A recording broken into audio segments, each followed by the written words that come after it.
Hello students, तो हमने 18 question तक पढ़ लिया था। आज हम पढ़ेंगे 19 क्वेश्चन से। भारत एक विकासशील देश है क्योंकि यहाँ प्रति व्यक्ति आय बहुत कम है, इसलिए वो विकासशील देश की श्रेणी में आता है। भारतीय अर्थव्यवस्था को कौन सी अर्थव्यवस्था कहा जाता है? मिश्रित अर्थव्यवस्था, क्योंकि यहाँ प्राइवेट सेक्टर यानी पूंजीवाद और गवर्नमेंट सेक्टर समाजवादी दोनों मिक्स है, इसलिए मिश्रित अर्थव्यवस्था। भारत विकास एक प्रक्रिया है जिसके द्वारा एक अर्थव्यवस्था की वास्तविक राष्ट्रीय आय में दीर्घकाल तक वृद्धि होती है। यह कथन किसका था? तो दीर्घकाल तक वृद्धि वाला कथन था मेयर और बाल्डविन का। भारत में कार्यशील जनसंख्या का कितना भाग कृषि में संलग्न है यानी कृषि में लगा हुआ है, तो कितना परसेंट लगा हुआ है? 64। निम्न में से आर्थिक विकास का कौन सा प्रत्यक्ष निर्धारक तत्व नहीं है? तो आर्थिक विकास का प्रत्यक्ष निर्धारक तत्व प्राकृतिक संपदा से हम आर्थिक विकास का निर्धारण कर सकते हैं, पूंजी निर्माण से भी, जनसंख्या से भी नहीं है। पूछा है तो अंतरराष्ट्रीय स्थिति आर्थिक विकास का प्रत्यक्ष निर्धारक तत्व नहीं है। आर्थिक विकास से अभिप्राय प्रति व्यक्ति भौतिक वस्तुओं को के उत्पादन में वृद्धि से है। ये डेफिनेशन थी प्रोफेसर बेरन की। आर्थिक विकास की माप के लिए निम्नलिखित में से कौन सी श्रेष्ठ माप है? आर्थिक विकास को नापने के लिए अगर श्रेष्ठ माप है तो वो राष्ट्रीय आय है। आर्थिक विकास की दर शून्य होने का क्या अर्थ है? आर्थिक विकास की दर शून्य होने का अर्थ है राष्ट्रीय आय में कोई वृद्धि नहीं हो रही। ये होता है आर्थिक विकास की दर शून्य होना, ना कि ये कि राष्ट्रीय आय शून्य है, क्योंकि राष्ट्रीय आय तो कभी शून्य हो नहीं सकती, जनसंख्या वृद्धि भी कभी शून्य हो ही नहीं सकती। तो इसका क्या है? राष्ट्रीय आय में वृद्धि ना होना। निम्न में से किसके बिना विकास असंभव है? तो मुद्रास्फीति के बिना विकास असंभव है। मुद्रास्फीति यानी महंगाई का होना भी बहुत जरूरी है। संतुलित विकास का सिद्धांत किसने दिया था? तो नरकसी ने दिया था। योजना आयोग के अनुमानों के अनुसार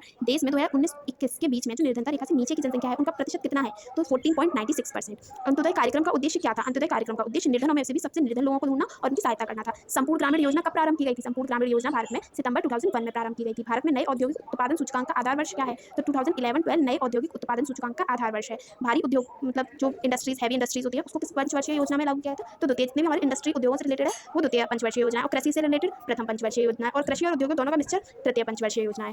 तो आगे की बात हम करते हैं। निम्न में से कौन सा उद्योग आधारभूत उद्योग है? आधार यानी हमारा इंफ्रास्ट्रक्चर जो है तैयार करता है, तो इंजीनियरिंग, सड़कें वगैरह होती हैं, तो ये हमारा क्या है? आधारभूत उद्योग है। भारत में स्वदेशी आंदोलन कब हुआ था? 1905 में। 1905 में ही बंगाल का विभाजन हुआ था। अगर आप हिस्ट्री के भी स्टूडेंट हैं तो ये जानते होंगे। भारत के नियोजन काल में तीव्र औद्योगिक विकास पर सर्वाधिक बल किस योजना में दिया गया? औद्योगिक विकास पर सबसे ज्यादा बल किस योजना में दिया गया था? तो फिर जैसे मैंने बताया था, औद्योगिक विकास से रिलेटेड द्वितीय पंचवर्षीय योजना ही होगी। नौवीं पंचवर्षीय योजना हेतु वार्षिक औद्योगिक विकास दर का क्या लक्ष्य था? तो 8.3%। औद्योगिक उत्पादन के दृष्टिकोण से किस प्रदेश का भारत में प्रथम स्थान था? तो औद्योगिक उत्पादन के दृष्टिकोण से देखें तो तमिलनाडु सबसे फर्स्ट नंबर पे था। 10वीं पंचवर्षीय योजना में कितना वार्षिक लक्ष्य निर्धारित किया गया था औद्योगिक विकास के लिए? तो वो किया गया था 8%। जैसे जैसे अर्थव्यवस्था विकसित होती है, राष्ट्रीय आय में तृतीय क्षेत्र का योगदान क्या होता है? तृतीय क्षेत्र वही सेवा क्षेत्र जिसे कहते हैं, तो उसका योगदान हमेशा बढ़ता है। निम्न में से कौन सा भारतीय अर्थव्यवस्था का क्षेत्र है? कृषि क्षेत्र है प्रथम, औद्योगिक क्षेत्र भी है द्वितीय, और सेवा क्षेत्र भी है तृतीय। ये सभी। तो भारत की राष्ट्रीय आय में कृषि क्षेत्र का कितना परसेंट योगदान है? तो 18% कृषि क्षेत्र का योगदान है। कृषि विकास और औद्योगिक विकास क्या होते हैं? एक दूसरे के पूरक होते हैं, यानी अगर ये चलेगा तो इससे ये चलेगा, ये चलेगा तो इससे ये चलेगा, एक दूसरे से जुड़े हुए हैं, पूरक हैं। आर्थिक वृद्धि का अभिप्राय आर्थिक कल्याण में सुधार से। ये डेफिनेशन किसकी थी? तो ये थी कॉलिन क्लार्क की आर्थिक वृद्धि का अभिप्राय आर्थिक कल्याण में सुधार से है। ये डेफिनेशन थी। अब हम आते हैं यूनिट 2 पे। तो यूनिट 2 है हमारी कृषि से रिलेटेड। कृषि विकास का तात्पर्य क्या है? कृषि विकास का तात्पर्य है कृषि के उत्पादन में उतार चढ़ाव।